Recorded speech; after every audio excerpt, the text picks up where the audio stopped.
Hello, this is Malorian, and this will be a 2,000 point game of my Orcs against some Skaven.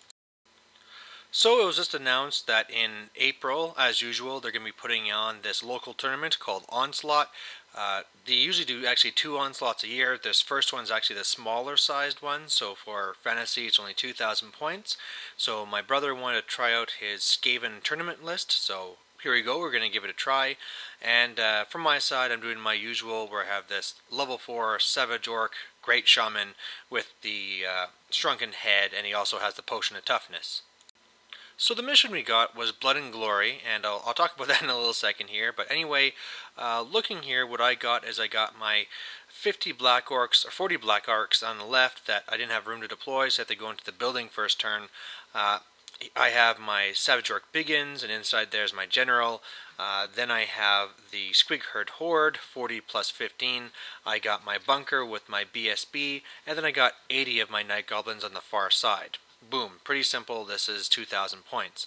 For my opponent, he has his HBA, he has his big horde of the Plague Monks in there. He has the Plague Banner, so re-rolling everything on one time. He has an Engineer that's going to be having the Doom Rocket, but more importantly, he has a Warlord that has the Fellblade. He has then a unit of slaves, 50 of them, 50 clan rats, 50 slaves. Behind is the Bunker with the BSB and his Grey Seer. Then he has a Warp Lightning Cannon, and on the far right he has his Doom Wheel.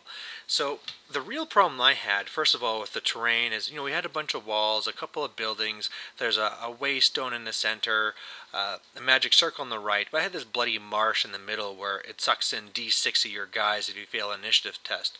So maybe I should have just put guys in and took the hit, but really I spaced myself out, and I'm already not liking my deployment because I had to put my Night Goblins so far away from my General, which was just really, really stupid.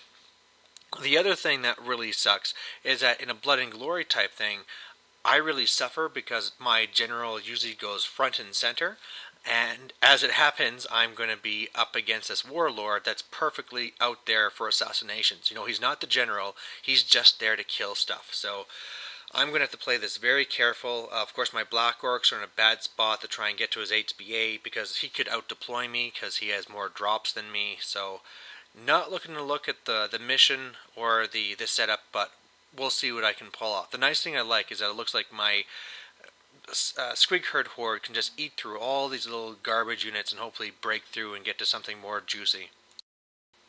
And so here's a close-up of his Warlord that has a Fellblade, and you know what, this is just a fantastic thing to have because there's always going to be a great chance to go assassinate something.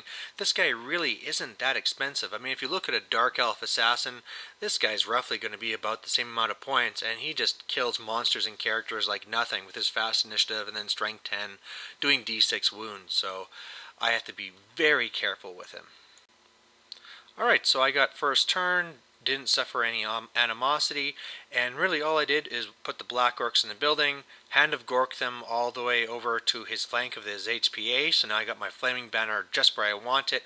Hopefully I can get them not into HPA but also into the Plague Monks, do some character assassinations.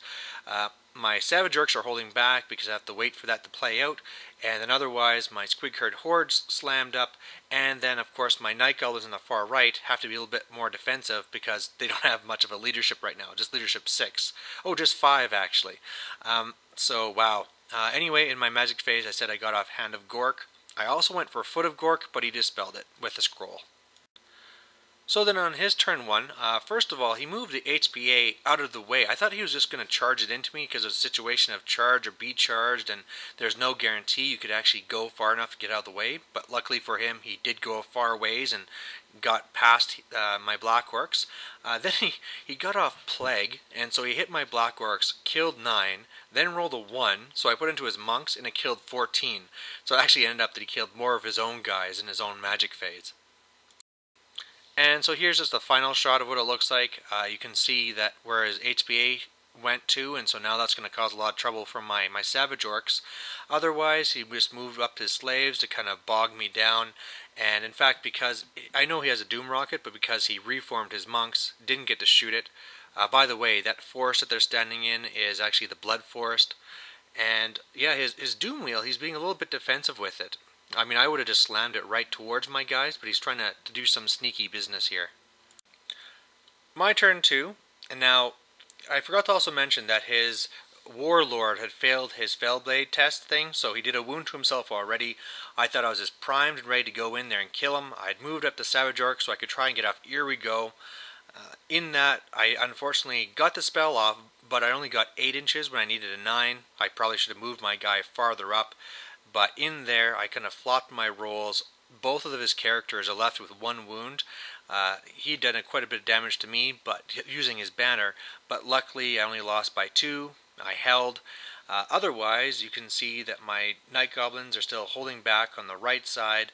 My Squigherd Horde is starting to tear into his slaves, and I really didn't know what to do with my Savage Orcs. I needed to move them up to try and get up that Eerie Go. I needed to get them up because they're my best unit that needs to get in there and start tearing crap apart. But because of that column in the center, we're saying doesn't actually block anything that you can move through and stuff, I had to worry about the slaves hitting my one flank, and then I had to worry about the HPA hitting my other flank. So in the end, I don't know what I was thinking. I just kind of pushed them up and was looking at the slaves last or whatever it was because I left myself open for the HPA. So yeah, he's going to be hitting me now. His turn 2, he puts a whole bunch of hurt into me, but not as much as he probably should have. His HPA did go into my Savage Orcs. He really flopped his rolls, and I really rolled extremely hot for my 5+ tattoos. Turned out to be a tie combat. I don't take musicians, and so I just kind of reformed to be facing him. Unfortunately, I forgot that I also had rerolls on myself, so I should have been able to do something. Up in the top combat, by the time I went, I only had 2 guys, so I just made sure that they killed his Warlord, so at least that threat is gone.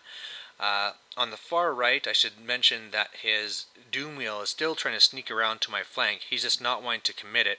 His left slaves are putting the pressure on my bunker, and that's really putting the pressure on because he hit them with the dreaded 13th, brought them way down. He also had put the Withering on the Black Orcs, which what led to them dying so easily. But with that, he miscast, so he's now just a level 2 and lost both Plague and 13th. So that's really great. And what's even better is that even though he killed 4 of my Squigs went on a killing spree, took away his Steadfast, and then he is gone. So now, because he took his Clan Rats to go and try and help stop the Savage Orcs or whatever he was trying to do in the left, I have a big opening to get to his general. My turn 3, and this really sucked. On my magic phase, I get off the foot of Gork, smash his bunker, and the greatest thing about smashing Skaven bunkers is that after you kill a whole bunch, they have to take a panic test, and they lose all of those ranks on the actual leadership. So you can actually pretty easily have them fleeing. He managed to pass his leadership test, no big deal. But my miscast on getting this off with Irresistible Force was the worst one possible. Blast, kill some of my guys, and I lose my general. So not only is that my general gone, my magic gone, and all the points, for the mission, this is 2 points gone. So all I have left is I have my BSB, the banner on my Savage Orcs, and the banner on my big unit of Night Goblins.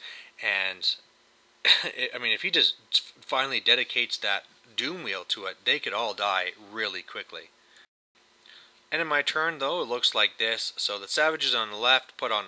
Man, I rolled really well for this being a second round of combat against the HPA. I think I did 3 wounds to it or something, maybe even 4. It was pretty good.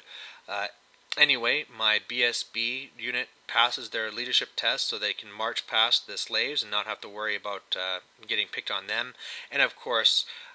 my greatest thing that happened here was that my Squigged Horde hit the flank of the Clan Rats, of course taking away their leadership from the ranks, destroyed them, and overran into his bunker. So if I can just get another combat phase, I got this thing in the bag, but I am so close to losing this myself that it's really anyone's game at this point. Probably his if he plays it right.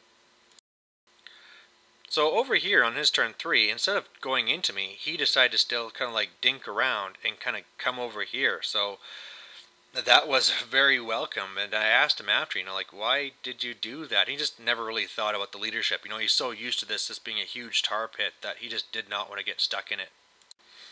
And unfortunately, my failure to assassinate was going to come back to haunt me because his engineer on the far left just basically leaves the monks. The monks just march then to swivel around, and he hits me. I first of all stop one of his big spells. I can't remember which one it was on my big unit, and then he hit me with Warp Lightning that killed all the rank and file. So now my lone BSB is just staring down the cannon of a Warp Lightning. So this is what it's going to be. Either I'm going to survive this, or my Squeakherd Horde is going to destroy his bunker and I'll win the game.